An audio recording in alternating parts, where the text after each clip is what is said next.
welcome to my channel. My name is Erica, and today's video is going to be episode 2 of a true crime series I'm doing here on my channel. I've always been really interested in true crime, and I'm from the state of Oregon, so I thought it would be really interesting to present cases to you guys from my home state. Now, this video is the case of Jerry Brudos, and he brutally murdered 4 women in the late 1960s. And all the information I'm going to be giving you guys today in this video came from a book called The Lust Killer by Ann Rule. Now, Ann Rule is a world-famous true crime author, and she's one of my faves. And the thing that I love the most about her books is she gives a ton of information and a ton of detail about the cases that she writes about. And that's my goal today, is to give you guys as much information about this case as I possibly can. Now, I do want to give you guys a very big disclaimer. I'm going to be talking about some very sensitive subject matter and going into a lot of detail about very violent sexual crimes.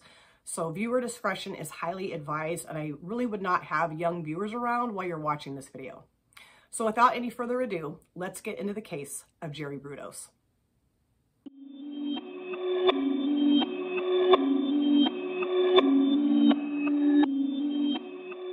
Jerome Henry Brudos, known as Jerry, was born on January 31st, 1939 in Webster, South Dakota to Henry and Eileen Brudos.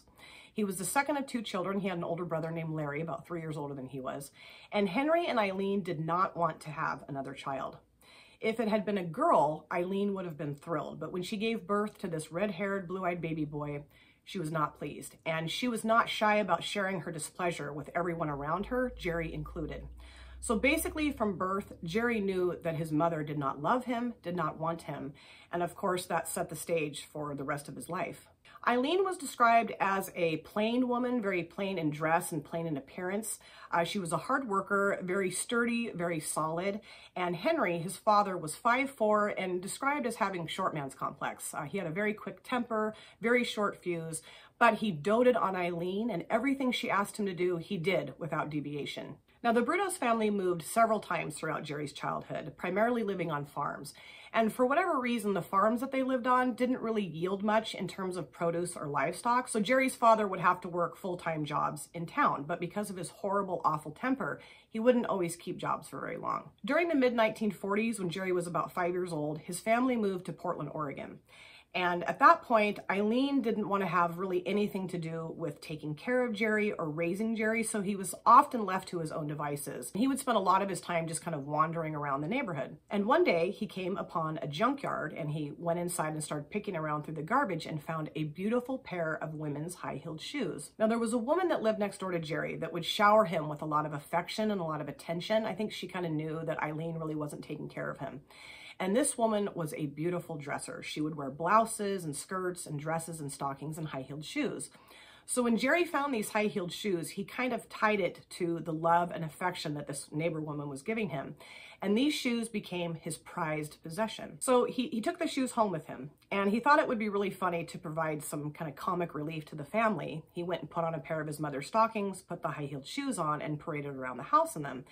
And Eileen absolutely came unglued. She was furious with Jerry. She told him to take those shoes off immediately, to get rid of them, and to never do it again. But of course, he didn't want to get rid of the shoes, so he hid them in his bedroom. Now, Eileen found the shoes not very long after and was just livid. And she jerked Jerry out into the front yard, put the shoes in the grass, and burned them to ash right in front of him, which absolutely broke his heart. Now, Jerry also had a very close friend in the neighborhood, a little 5-year-old girl that he would play with often, and she ended up dying due to complications from tuberculosis. And Jerry tied her death to his mother. He really blamed his mother for the loss of his best friend. And at the tender age of 5 years old, that was really when the rage and anger and hatred that he felt toward his mother started to bloom, and that would plague him for the rest of his life. Now, when Jerry was 6 years old in the 1st grade, his family moved yet again to a farm in Riverton, California, and he was put into public school. And he had an amazing 1st grade teacher. She was beautiful. She would dress really nicely. She would wear blouses and skirts and dresses and stockings and high-heeled shoes, the complete opposite of how his mother would dress. And at a very early age, he really felt that women that dressed like his 1st grade teacher was truly the example of how a woman should dress and how a woman should look. Now, this woman would wear beautiful high-heeled shoes every day into the classroom. And when she would come into class, she would change into more reasonable, kind of sturdier work shoes. And she would put her high-heeled shoes in her desk drawer. And one day, 6-year-old Jerry happened to start looking through her desk drawers and found her high-heeled shoes and decided that he had to have them. So he took them into the block area of the classroom and hid them. And shortly thereafter, another little boy found the high-heeled shoes and, of course, let the teacher know that he'd found them. And the teacher was just kind of wondering, you know, who got into my desk and put my shoes over here? She was just kind of questioning the kids, like, did you take my shoes? Did you take my shoes? She wasn't angry about it at all. So finally, Jerry felt comfortable enough to raise his hand and say, yes, I'm the one that took your shoes. And of course, the rest of his classmates just went berserk, ridiculing him, teasing him, making fun of him to the point where he ran red-faced from the classroom. Now, Jerry ended up failing the second grade due to several absences from class. He was a very sickly child. He had the measles, he had laryngitis, lots of sore throats, and he had a series of operations on his finger and a toe. He also had horrible migraines that would plague him throughout his entire life to the point where he was just incapacitated. Now, at this point in his life, because he was sick all the time, he spent a lot of time at home alone with his mother. Now, he's never really described what went on during that time that he was home alone with his mother, but he did say that he absolutely hated that time of his life. Now, affection and love was something that was never given in the Brudos household. Nobody ever told each other they loved each other. There was no physical affection. And so Jerry was a very love-starved child. And as he grew and developed, of course, he started thinking about sex and having questions about the birds and the bees. He was never really comfortable going to his mother or father or brother and asking them questions about sex or intimacy. So he kind of started to develop his own private sexual desire fantasy life. And because he was so angry and hated his mother so much and had so much rage against her, those two things kind of collided in his mind. And so at a very early age, I would say maybe 8, 9, 10, 11, he started to have very dark, violent sexual fantasies. And of course, as Jerry grew and developed and started to go through puberty, his mother's tormenting and teasing and emasculating just became even worse. She would say horrible things about his appearance, make fun of his red hair, his pale skin, his freckles.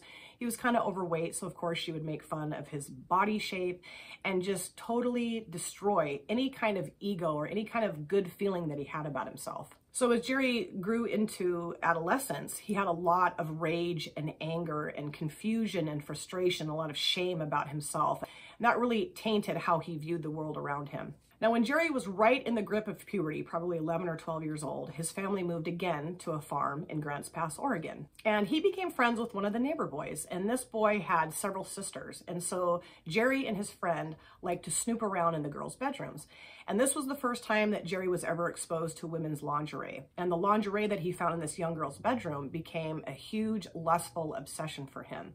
He loved the way that the lingerie felt. He loved the lace. He loved the colors. He loved the fact that this clothing was so much softer than men's clothing. And that was the first time he ever stole any lingerie. He pocketed several of her items and took them back to his bedroom and hid them in a private stash under his bed. In 1952, Jerry was 13 years old, and his family moved yet again to Wallace Pond, which is just right outside of Salem, Oregon, which is the capital city. His father's intention was to give farming yet another go. Now, Jerry's older brother, Larry, was 16 years old. He was in high school and showing a very strong aptitude for electronics. Now, so was Jerry. But of course, Eileen could never give Jerry any kind of credit for anything. So he was always constantly compared to Larry. Larry was always better than him, always smarter than him. So it never really mattered what Jerry did. He was never going to be good enough in his mother's eyes. Now, Larry, I would say, had more of a healthy sexual outlook. He had little cutout pictures of pinup models that he stored in a little locked box in his room. Of course, his mother had no idea. And every so often he would pull those out and admire them. Now, Jerry, at 13, he did not have a healthy sexual view at all. And this was when his sexual fantasies became even more violent, even more dark, even more dangerous and more sinister. And he had this one primary fantasy that he wanted to dig out some type of tunnel and keep a woman captive there and totally dominate her, strip her of her power, and totally have his way with her. He didn't really understand what that phrase even meant, but he really wanted to get hold of a woman somehow, and like I said, just totally take her power away from her. His mother had taken his power away from him his entire life, and so now he wanted to really reenact this with a woman. And because he was only 13 years old, he didn't really have any means to do that. So this was when he really started to steal women's lingerie throughout the neighborhood. He would break into people's backyards and pull bras and panties and stockings and slips off of clotheslines. He would also steal high-heeled shoes off of front porches, and he started to make a pretty large collection of these items in his bedroom. At age 16, Jerry moved with his family to Corvallis, Oregon, which is the home of Oregon State University. It's about 25 miles west of the I-5 freeway, which runs from Canada to Mexico. And at this time in Jerry's life, his mistrust and hatred of women was growing exponentially. His mother, of course, was continuing to emasculate him, say horrible, mean, awful, hurtful, nasty things. And the hatred and the rage that he was feeling towards his mother came to an absolute fever pitch. Now, living next door to his house was an 18-year-old girl. She lived there with her parents. And she caught Jerry's eye on several occasions. He would just kind of watch her and kind of take note of her comings and goings. And one night, she and her parents were gone, and Jerry broke into her house and went into her bedroom and stole several of her lingerie items, bras, panties, and took them back to his house and, of course, added them to his collection that was steadily growing.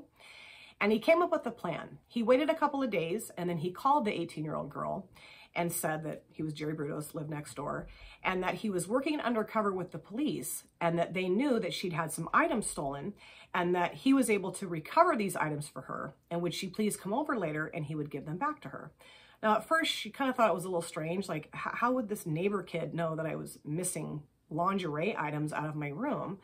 But she'd seen him several times, and he just looked really unassuming, very safe, just very average, very normal. So she thought, oh, okay, well, maybe he knows what he's talking about. And so she decided to go ahead and go over to his house that night to see if he did really have the items that she'd had stolen. So when she walked into his house, it was very dimly lit. His parents and brother were gone, and he called her back to his bedroom. And as soon as she walked through the door, this very large masked figure grabbed her from behind, put a knife to her throat, and ordered her to strip naked immediately. Of course, she didn't want to do that, but she was terrified. She had a knife at her throat. So she took off all of her clothes, and this masked figure started posing her in very sexually suggestive poses and taking picture after picture after picture. And this went on for a couple of minutes. And all of a sudden, this masked figure fled from the room. Now, in a panic, she starts to put her clothes back on. And all of a sudden, here comes a very disheveled, sweaty, heavy breathing Jerry Brudos, giving her this strange story that he was out in his barn, and all of a sudden this masked figure showed up and locked him in, and he was just finally able to get out. And was she okay? Now, of course, this young woman knew that he was lying to her, that he was the one that had the mask on and forced her to undress at knife point and was taking all these pictures of her. But she was so embarrassed and so freaked out that as soon as she was able to get all of her clothes on, she just ran back to her house. Now, not long after that, Jerry had taken his parents' car out for a drive. He was driving kind of out in the country on these isolated farm roads. And all of a sudden, he came upon this 17-year-old girl who was walking along the roadside. And he stopped and chatted with her for a little bit and asked her if maybe she would like a ride home.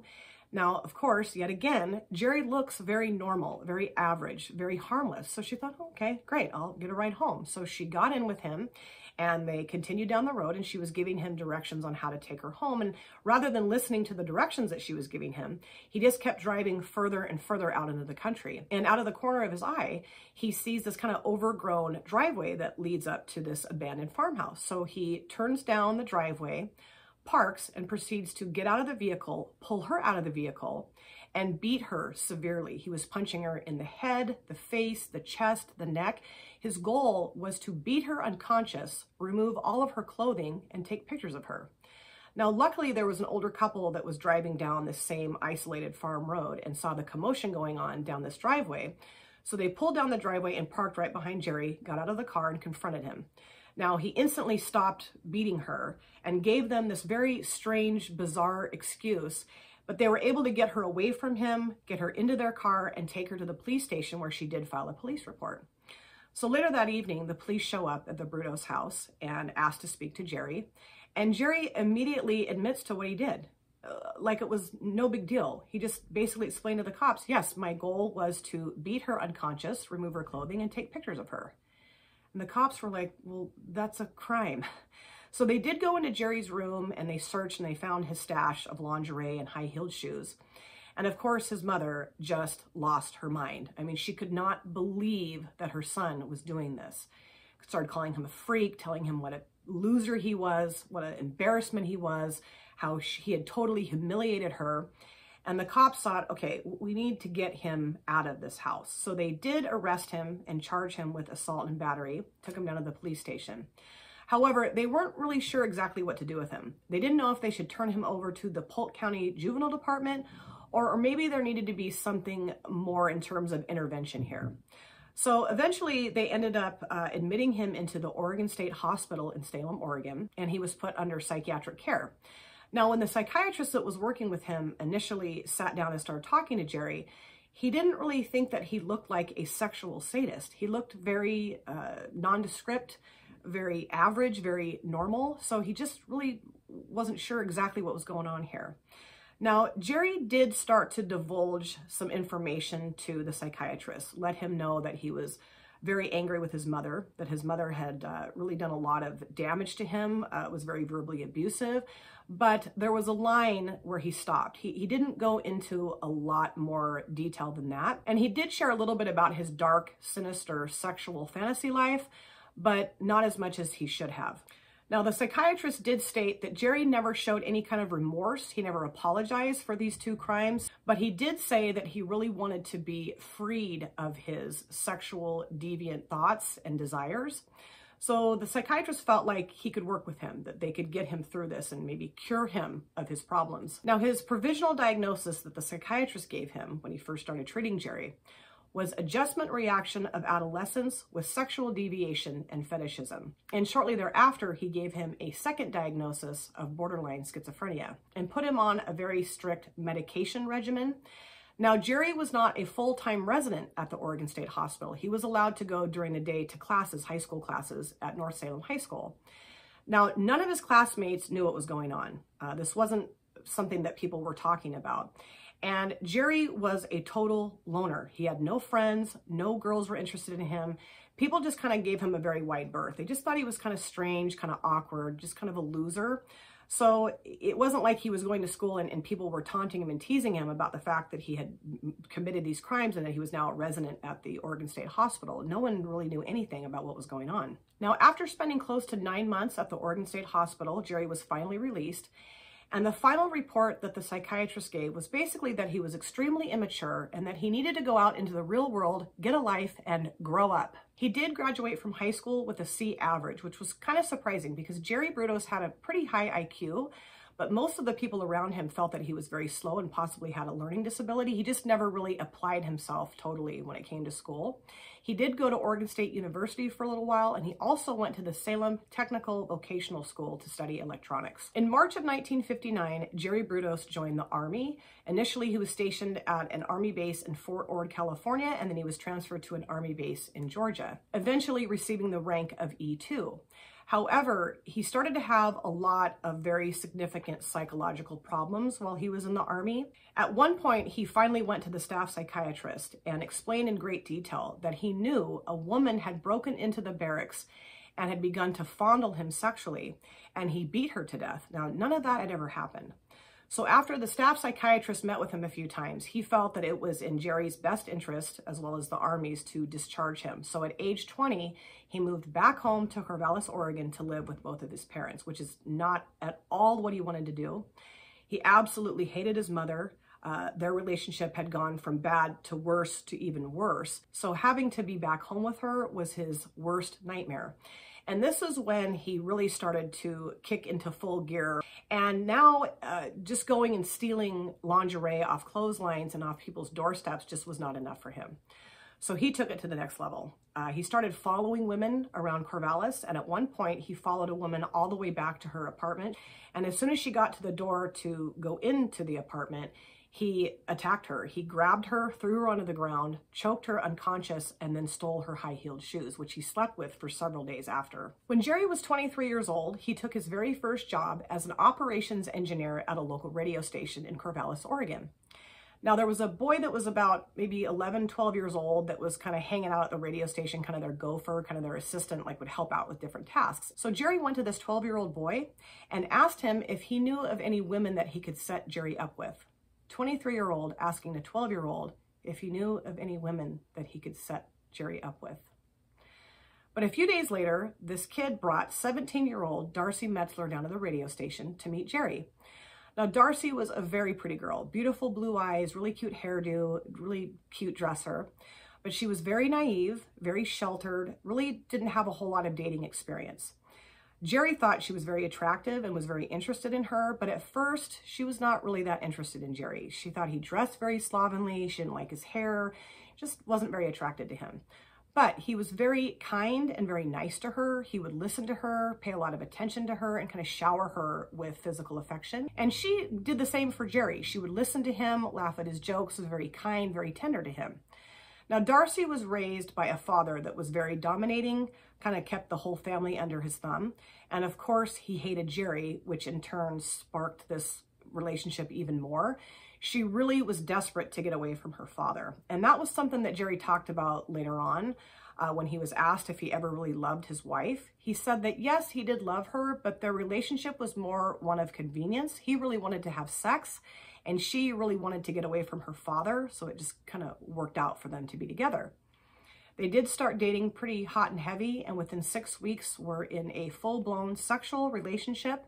And very soon after that, Darcy became pregnant with their first child, and she and Jerry were married. Now, Darcy claimed that they had a very normal sex life at the beginning of their marriage. But as time went on, things started to get a little bit more bizarre for her. When Megan was born, their daughter, things started to change. Jerry did not want to become a father. He was very jealous of the attention that Darcy was giving to Megan, and he really didn't want to have anything to do with her at all. So he would make certain rules in the house. For instance, if they were home alone, they had to walk around the house naked. They couldn't wear any clothing. And that made Darcy very uncomfortable, even more so after Megan became a toddler and started asking questions about why her parents were walking around naked. So Darcy started to refuse to do that, which really hurt Jerry's feelings. He would cry about it, tell her what a horrible wife she was. And of course, she didn't want to hurt him, but it just made her so uncomfortable to behave that way. He would also make Darcy try on and wear a lot of different women's lingerie, high-heeled shoes, which she could not stand. He would make her pose in very sexually suggestive poses and take pictures of her, which was humiliating to her. She was very ashamed of that. She did not want to engage in that kind of behavior. And after a while, when she became pregnant with their second son, she just could not wear high heels anymore. And she sat Jerry down and said, "This has got to stop. I can't take care of a toddler and be 9 months pregnant and walk around in high-heeled shoes. It's killing my back, and I'm just not okay with this. I'm not okay with this anymore." And yet again, that really hurt Jerry's feelings. He felt that she was not doing her wifely duties. So that kind of put a big wedge into their relationship, into their marriage. At one point, Darcy mentioned to Jerry that he was kind of gaining a little bit too much weight. She was talking to him about maybe changing their diet up, maybe exercising more. Jerry left the room, went into the bedroom, and came out dressed in full women's lingerie. He had on a corset, underwear, garter belt, stockings, and high-heeled shoes. And he asked her, do you think I look fat in this? Do you think I look good like this? And she was totally blown away by it. She couldn't believe that he was standing in front of her dressed this way. She had no idea that he was even interested in something like that. And at that point was when she really started to see that maybe there was some things wrong with him, that he had some pretty deep-seated sexual fetishes that she just really wasn't okay with. Now, when both children were in the picture, Jerry did not want to be involved in any kind of fatherly duties, fatherly tasks, and so he really encouraged Darcy to take the kids and be gone away from the house as much as possible. However, there were rules to that. Anytime she went to a friend's house or a family member's house, she had to call Jerry and let her know that she'd arrived. If she changed locations, if she went to somebody else's house or maybe went shopping, she also had to call him and let him know exactly where she was. And she felt that that was a very normal thing for a husband to do. That was just kind of what a husband did. Darcy was very naive, very immature. I mean, she was a young girl. She was 17 when they got married. And this was really the only experience of a relationship, a true relationship that she had. So all of these things seemed very normal to her. She didn't really have anything to compare it to. But her friends and family members were shocked and horrified that she was allowing him to control her that way. They tried to tell her, "Darcy, this is not normal. You shouldn't be allowing him to do this. He's too controlling. You got to tell him to stop." But like I said, in her mind, this was all very normal married life. Now, in 1967, Jerry and Darcy moved to Portland, but he was still working at the radio station in Corvallis. And one night when he left work, rather than going directly home, he drove into downtown Portland. His sexual obsessions had gotten completely out of his control. And because Darcy wasn't willing to feed those obsessions and those fetishes and those desires anymore, he was going to take matters into his own hands. So he spotted a woman walking along the streets in downtown Portland and started to follow her. He followed her all the way to her apartment, hid in the bushes, and as soon as she fell asleep, he broke into her apartment, went into her bedroom, raped her, and took a pair of her high-heeled shoes that he said were his favorite pair of high-heeled shoes that he had in his collection. Now, of course, the room was dark. She didn't get one look at Jerry, but she did report the rape to the police. Now, this particular incident just sparked his whole descent into madness. He could no longer control his insatiable, violent sexual fantasies. And the house that he and Darcy lived in Portland had a basement. So he began plans to turn his basement into a sexual torture chamber. And as soon as he got that basement room all completed and all set up the way he wanted it, he went on the hunt for the perfect victim.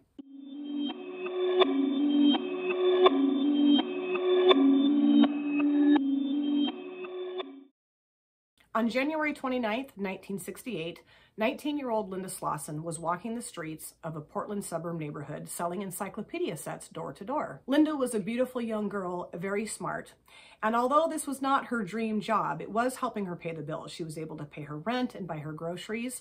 Now, on this particular day, it was pouring down rain. It was very hazy, very cold, very gray outside, and all she wanted to do was sell her encyclopedia set, go home, put on some warm clothes, curl up on the couch with a cup of tea.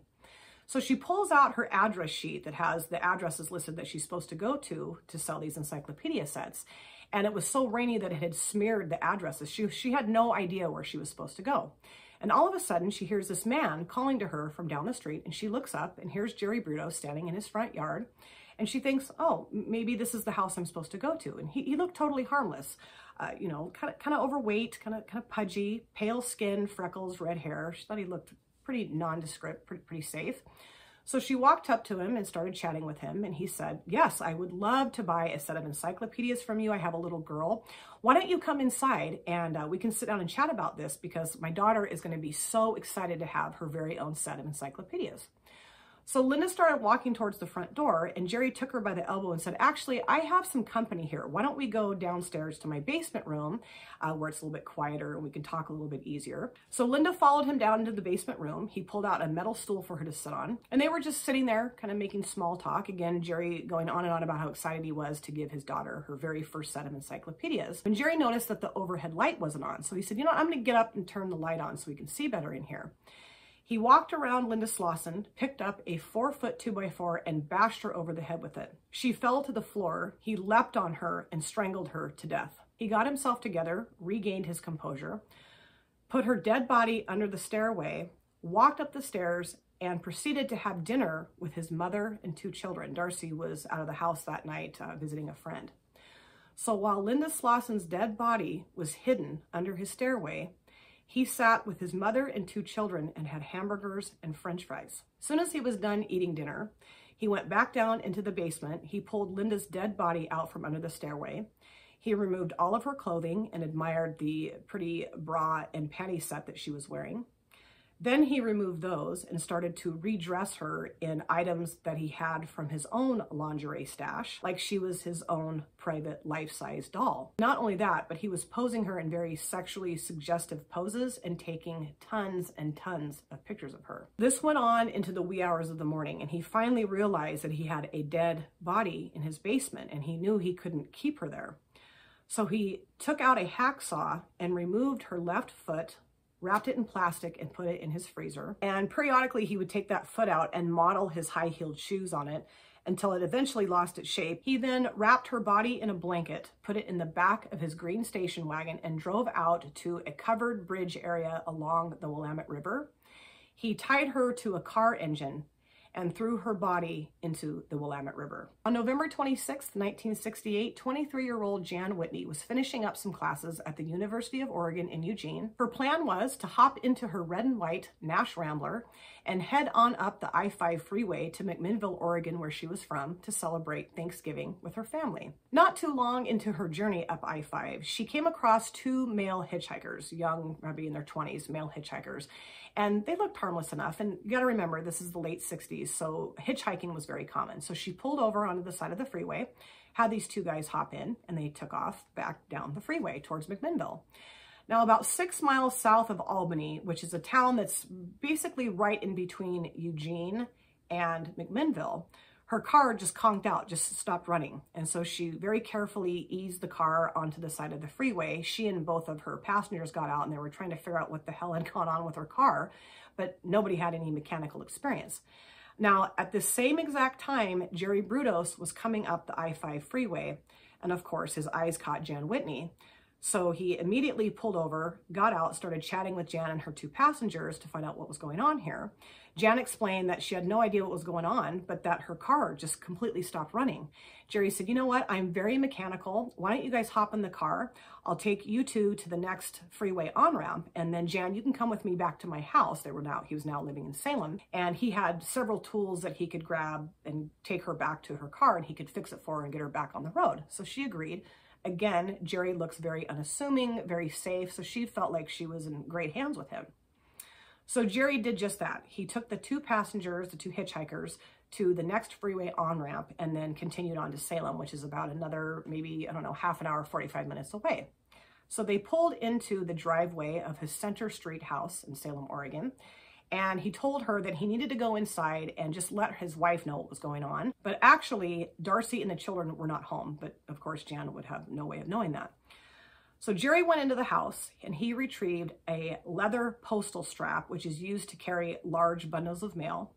He went back out to the car. He sat directly behind Jan in the back seat, and he told her to face front, look out the windshield, shut her eyes, and describe in great detail how she would explain to someone who couldn't see how to tie their shoes.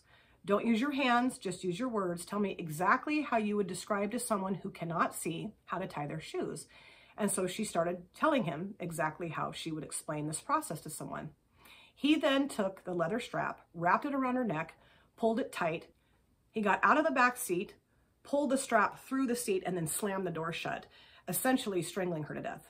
He then removed the strap from around her neck and raped her in the front seat of his car in his driveway, picked her body up, took her into his garage workshop that he had now turned into something very similar like he had in the basement of his house in Portland where he had killed Linda Slauson, raped her again on the floor of his workshop, and then of course began undressing her and redressing her in items that he had from his lingerie stash, posing her in very sexually suggestive positions, and then of course took tons and tons of pictures of her. When he was finally done, after several hours of this, he then took Jan Whitney's body and hung her from a hook that he had hanging from the ceiling, walked out of the garage workshop, shut it all up, and then he, Darcy, and the children left for 3 days to go spend Thanksgiving with her family up in Portland. Now, while they were gone, a gentleman happened to be driving down Center Street and lost control of his vehicle and drove right into the side of Jerry's garage workshop. Of course, the police were called, the police came out to investigate, and they just basically surveyed the outer damage. Nobody went into the garage workshop, so nobody ever discovered Jan Whitney's body. When Jerry got home from his Thanksgiving vacation, obviously he noticed this horrible damage in the side of his garage and kind of panicked, like, oh my God, did anybody see her? Like, does anybody know what's going on here? But quickly determined that no, that had not happened. The police officer had left a business card, so eventually he did call the police officer, and they had workers come out and fix the garage.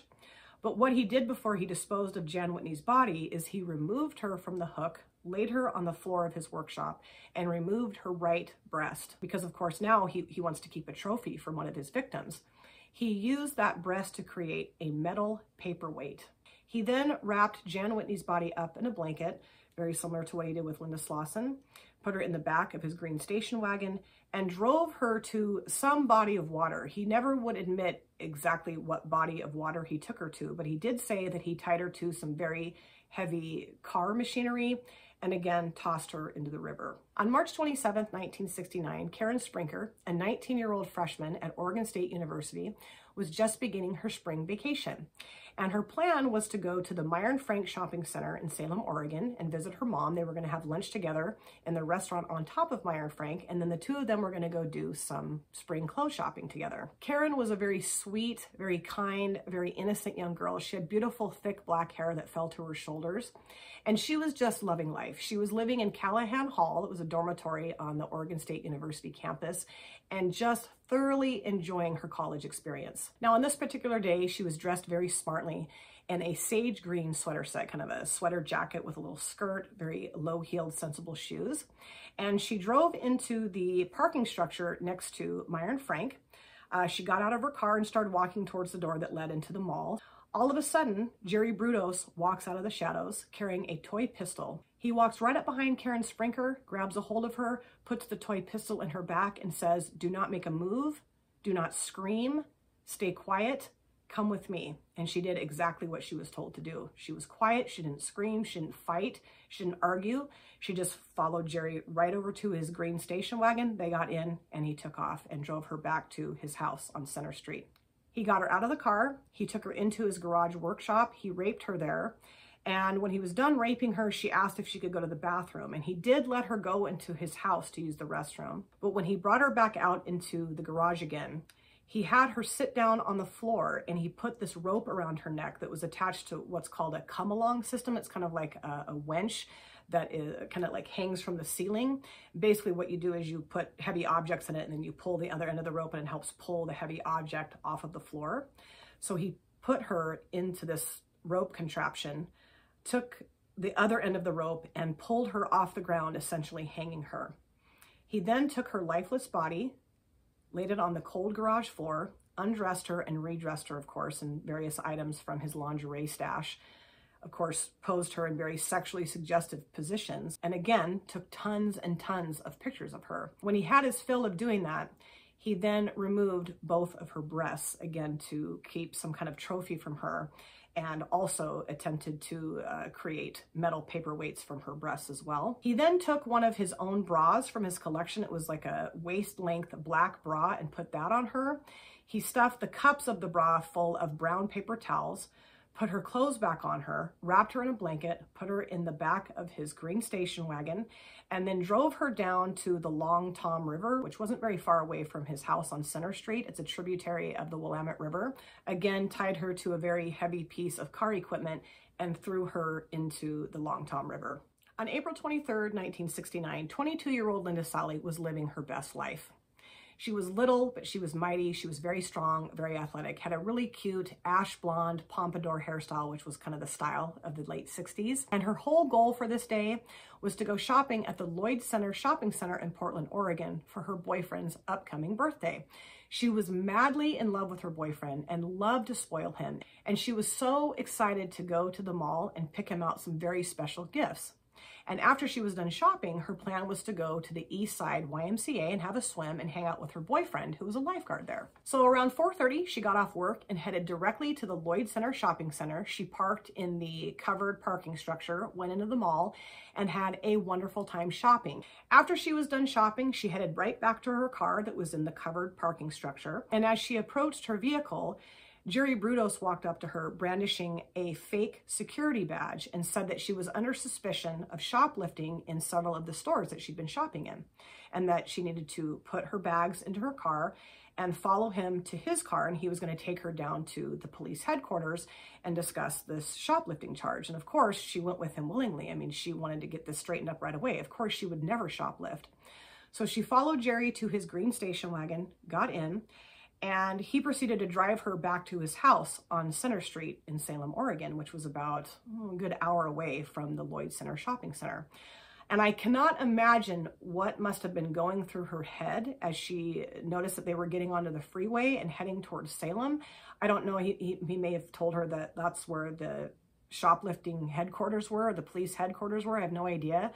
But when I was reading the book, I was just thinking about how awful that realization must have been to her, that no, she probably was not going to any police headquarters. So when he pulled into his driveway, of course, he had Linda get out of the car and start walking her to his garage workshop, when suddenly Darcy opened the front door to their house and called to him and told him that he needed to come in and have dinner. Now, Darcy says she never saw Linda. We don't know if Linda saw her, but Jerry told Linda to stay quiet and to not move a muscle, which she did. She did exactly what he told her to do. Darcy then went back into the house. Jerry finished bringing Linda into the garage workshop, tied her up with a pretty long length of rope, and then went into the house and had dinner with Darcy and his children. When he was done eating dinner, he went back out into the garage workshop. Now, Linda had untied herself, and obviously nobody knows when she untied herself. I mean, she may have just untied herself as Jerry was walking into the garage workshop, or, you know, she untied herself as soon as he left, but fear kept her rooted in her place. I mean, this was 1969. These types of things really weren't happening. So I truly believe that if she did get herself untied right away, that she stayed there because she was scared to death and had no idea where to go or what to do with herself. So Jerry approached her and attempted to rape her, and Linda fought back with everything in her power. As little as she was very strong. And there was no way in the world that she was going to go down without a fight. Now, this really pissed Jerry off. So he grabbed his leather postal strap, wrapped it around her neck, and basically just jerked her right off the ground and strangled her to death. He then took her lifeless body and hung it from the hook that was hanging from the ceiling in the garage.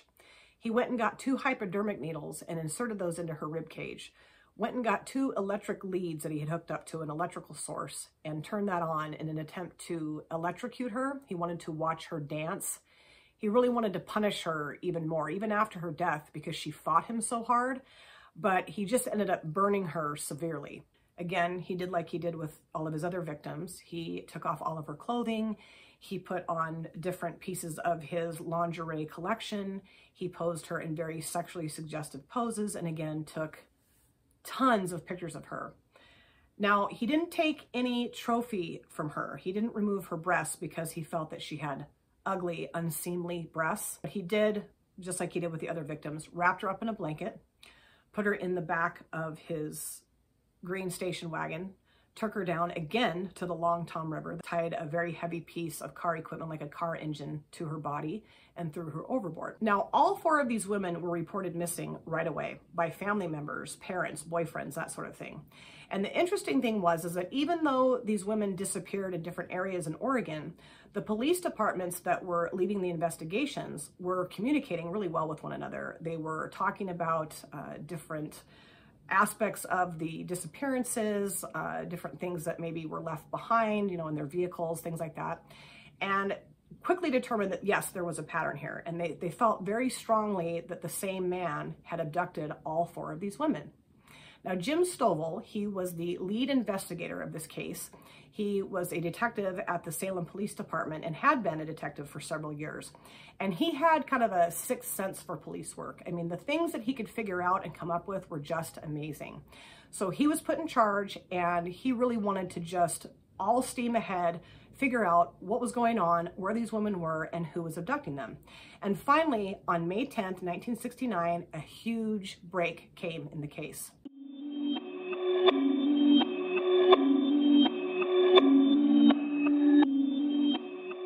There was a lone fisherman standing on the bank of the Long Tom River, and he cast his line out into the water and watched his lure kind of catch in the current and go down the river a ways.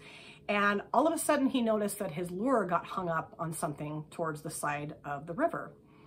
And he walked as close to it as he could, and he saw that it was a human being. He saw human hair kind of floating in the water, and he also saw a hint of pale flesh. He abandoned his fishing expedition immediately and went to the nearest phone and called the police. So of course, Jim Stovall and several other detectives go down to the Long Tom River. They exhume this body, and the medical examiner takes over and determines that this is the body of Linda Sally. Now, Linda was bruised all over her body, and she had a lot of defensive wounds, so it was very obvious that she fought her attacker very hard. It was also obvious that she'd been strangled, and of course, the medical examiner noticed the burn marks on her rib cage. So Jim Stovall employs some police divers to get into the Long Tom River and start looking for as many clues as they can possibly find. And 2 days later, on May 12th, they discover a second body. And this was the body of Karen Sprinker. Now, Karen had been in the water for 46 days by this point, so she was only identified due to dental records. When they notified her parents, they came down to the morgue to give maybe some more identification of Karen to make sure that this, yes, was Karen Sprinker. And her mother identified her based on her green sweater set that Jerry had dressed her back in before he threw her into the river. But she noticed that the bra that she had on, the body length black bra, did not belong to Karen. So they were very kind of stumped by that. Like, whose bra is this? Did this belong to the killer? Why would the killer put a different bra on her? So that was a huge piece of evidence that they were looking into. So now Jim Stovall is knee-deep in this investigation. He is going to figure out exactly what in the hell is going on here. So he starts looking at police reports just over the last few months that maybe a woman escaped an attack from this guy. And during his search, he found 2 police reports that showed this exact thing. There was a 15-year-old girl that was walking down the railroad tracks in Salem, Oregon, when a very tall, pale, pudgy, red-haired, freckle-covered man pulled up in his green station wagon, got out and attempted to abduct her. Grabbed her and tried to pull her into his car, and she was able to fight him off and escape.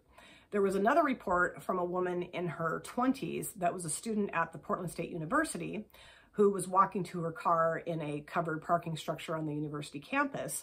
And the same type of man, same description, had approached her from behind with a fake gun, wrapped his arms around her and tried to pull her into his car. She was able to fight him off, almost breaking his thumb, and escape. So Jim went and sat down with both of these women and had a very nice long talk and got as much information as he possibly could get.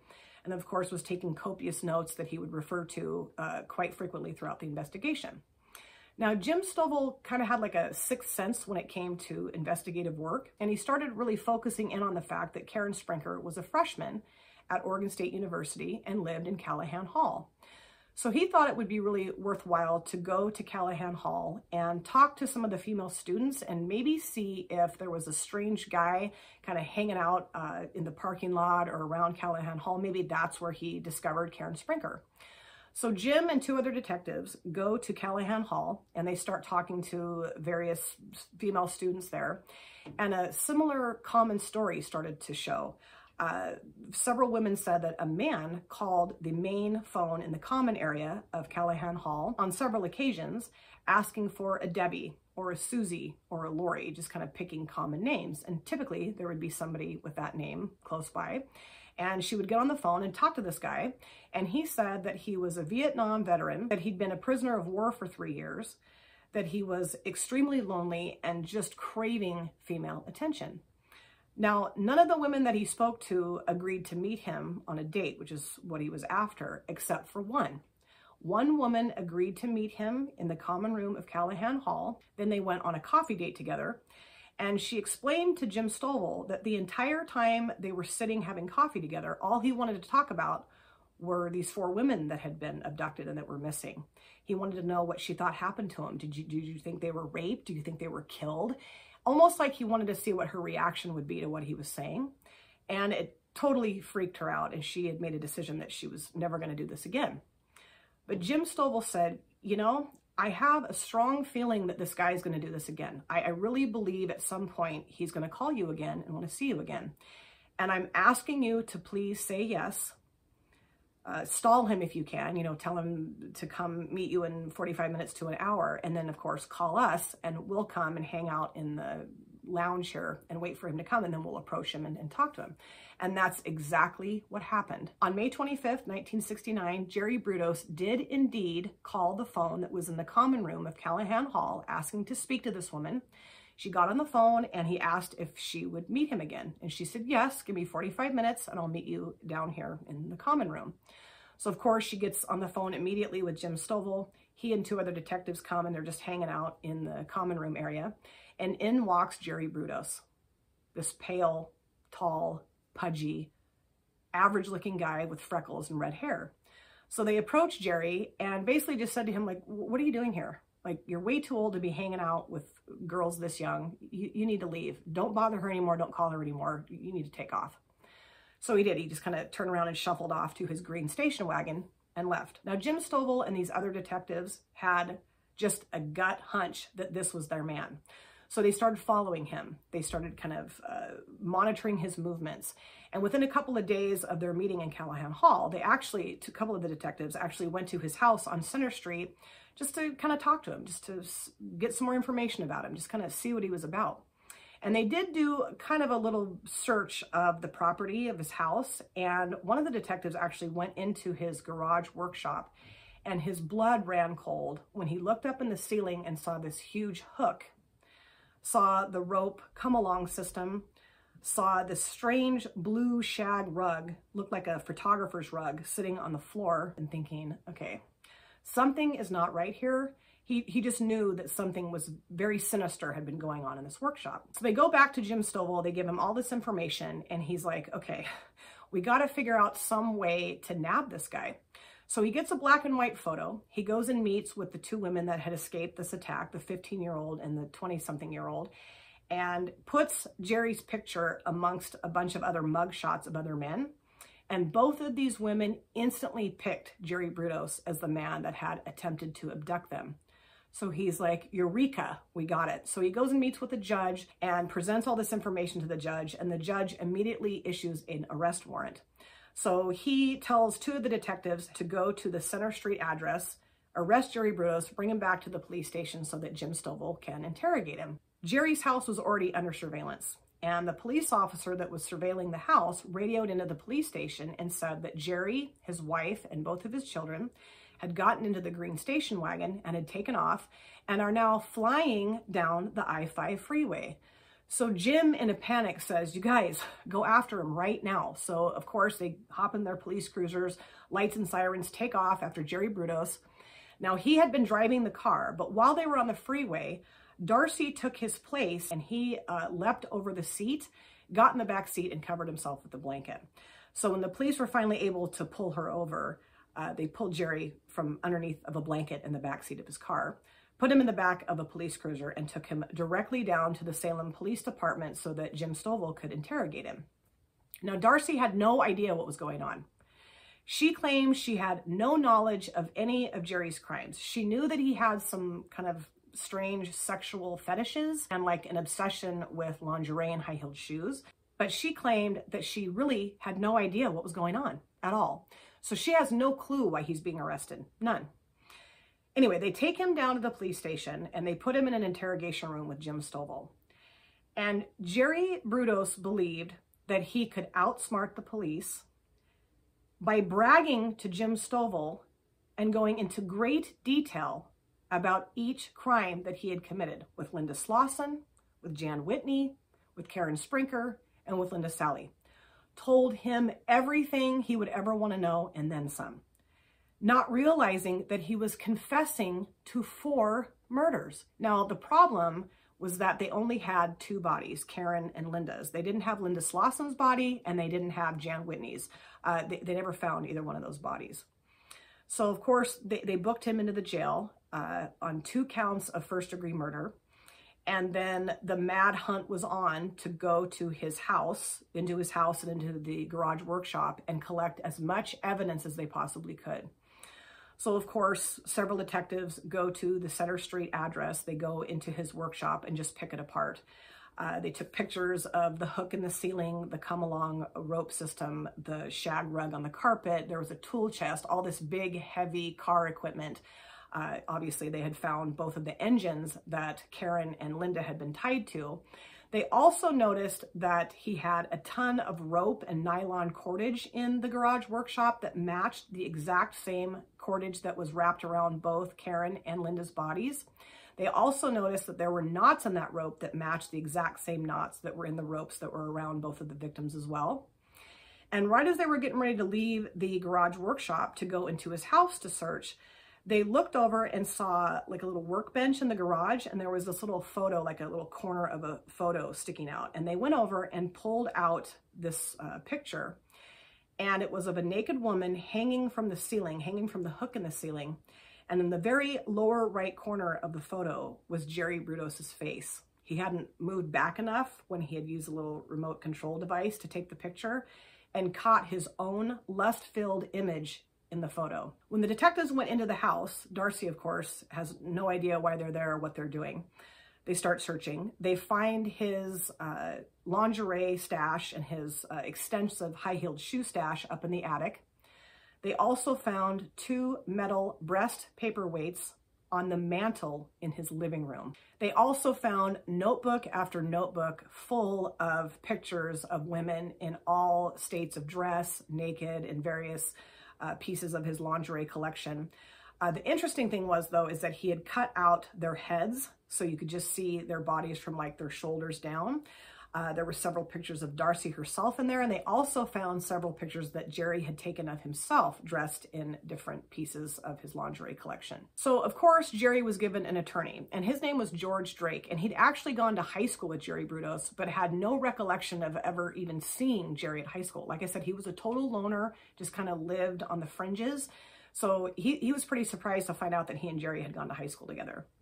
And initially what he wanted to do was have Jerry plead not guilty by reason of insanity. So the state's attorney, as well as Jerry's attorney, had psychologists come and meet with Jerry Brudos to really make sure that they could go forward with the not guilty by reason of insanity idea. And each psychologist that met with Jerry Brudos said emphatically that no, he was not insane. Yes, obviously his crimes were insane, but he was of absolute sound mind and body when he was committing these murders. They were all very well planned out. They were all done in secrecy. He was able to kind of keep control of his faculties. And of course, he disposed of the bodies. So he wasn't acting out of an insane rage. I mean, yes, that was what prompted the crimes to begin with. But when he was actually committing the crimes, he was completely sane. So his attorney quickly figured out that they were not going to be able to go forward with this not guilty by reason of insanity plea. So on June 4th, 1969, Jerry Brudos was arraigned for the murders of Karen Sprinker and Linda Sally. They also were able to tie him to the murder of Jan Whitney because they did find a big ring full of keys in his possession. And they took that key ring to Jan Whitney's car that they had found in a rest area that Jerry had taken to a rest area in Albany. The key to her car was on this key ring. They also went to Jan Whitney's apartment in Eugene, where she was living, going to school at the University of Oregon. And there were 2 keys on that key ring that matched her apartment. So they knew without a doubt that he had kidnapped Jan Whitney, and he had already confessed to killing her. So fortunately, at this arraignment, Jerry's attorney was able to convince him to change his plea to guilty, which he did. And they went ahead and just sentenced him right there to 3 life sentences in prison, one of those to run consecutively with the other 2. So you would think that this would be over, right? But it's not. There's a huge twist here, and here it comes.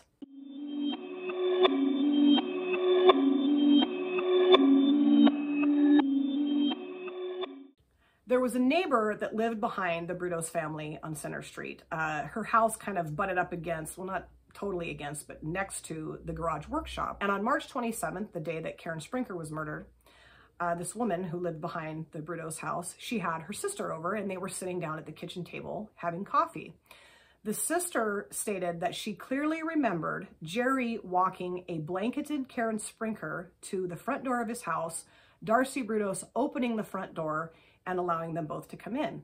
She said she had a perfect view sitting at the kitchen table right into the yard area, kind of the area between the garage workshop and the Brudos house, and that she knew exactly what she had seen. And she, of course, reported this to the police. So the police met with her. They kind of looked around the setting here to see if that would even be possible. And they determined that, yeah, that was very possible, that she very easily could have seen that happen. So they went and sat down with Darcy Brudos. And of course, she denied having any knowledge of any of this, but they just didn't believe her. I mean, they were thinking there's no way in the world that she didn't know what her husband was doing. And they felt very strongly that she probably was assisting him.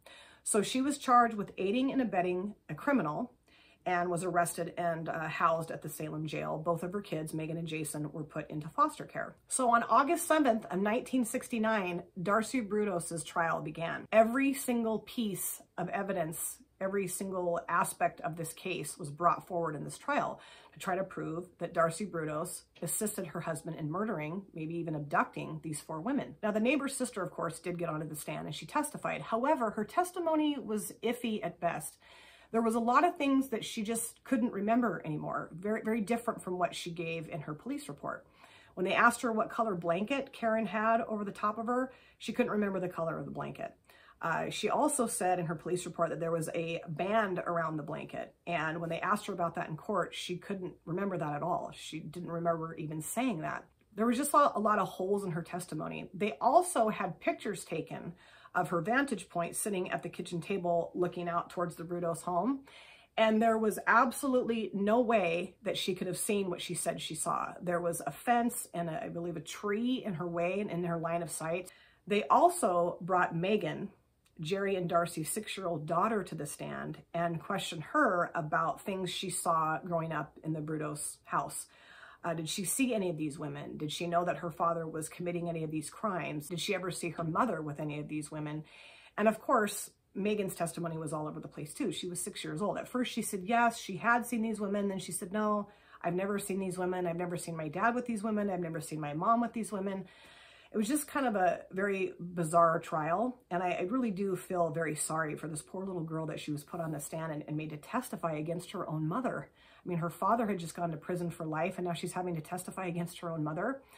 But at the end of the day, at the end of the trial, Darcy Brudos was found not guilty of aiding and abetting her husband, Jerry Brudos. Darcy did divorce Jerry after he was sentenced, and after her trial, and when she was found not guilty, she did regain custody of both of her children. She changed all 3 of their identities and has basically disappeared. Nobody has any idea where she is. After Jerry was sentenced, he was transferred immediately to the Oregon State Penitentiary, and that is the maximum security prison here in the state of Oregon.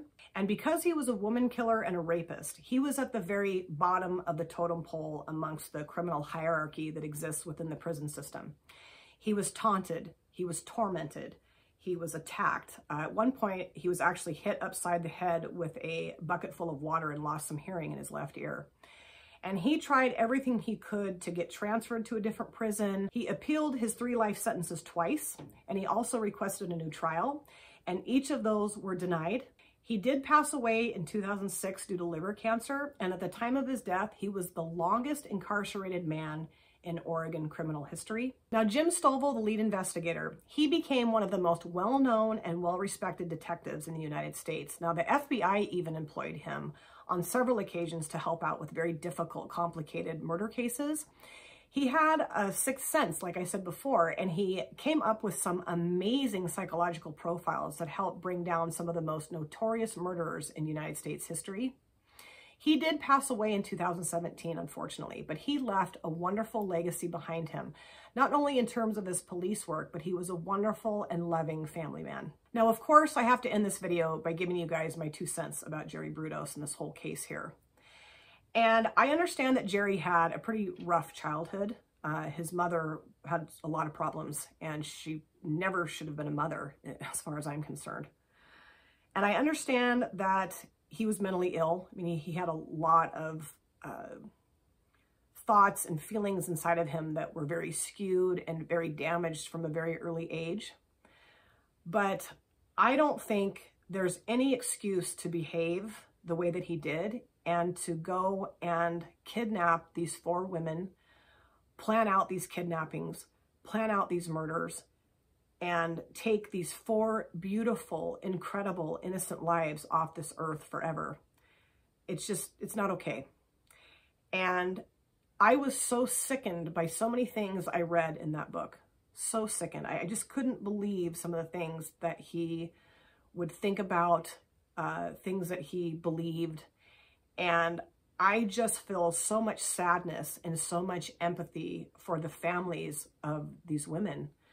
They lost such beautiful lights out of their lives. And I just can't imagine being a mother and having to go down to the morgue and identify my daughter's body that initially had to be identified through dental records. I mean, that would just be so heartbreaking and so life-changing. And I'm so glad that he was sentenced to 3 life sentences. So glad that he spent the rest of his natural-born life in prison. And I can honestly say that I'm thrilled that he's no longer on this earth, truly. Episode 3 of my true crime series will be coming the first Sunday in April, so please, you guys, keep your eyes out for that. I think my daughter and I are actually going to film together. There's a serial killer that's from Oregon that she wrote a pretty extensive paper on when she was in college, and she asked me if she could come and film that video with me, so I'm really looking forward to that. I would love to know what you guys think of this case. If you were familiar with this case before I talked about it, we can chat about that in the comment section. I don't mean to be offensive when I gave my 2 cents, but that's just truly how I feel. This was such a horrible book to read, and I'm glad that it's over. And, you know, these aren't easy to film. These aren't easy to talk about. But like I said, to know that he's no longer on this earth gives me a lot of solace, a lot of satisfaction. So I look forward to seeing you guys in my next video. But in the meantime, please take very good care of yourself, and I'll see you soon.